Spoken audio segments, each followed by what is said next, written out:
लेकिन आई सखी और सहेली और आई चाचा जी सबके लिए छोड़ दिलिए ना तो बड़ा सुंदर अपना भगवान के कहे चल के सखियो मांगेली सहेलियो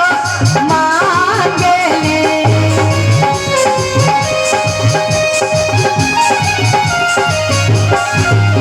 सखियो मांगेली सहेलियो मांगेली लक्ष्मी मांगी भर भरवा हो शिव चर्चा में आके लक्ष्मी मांगी भर भरवा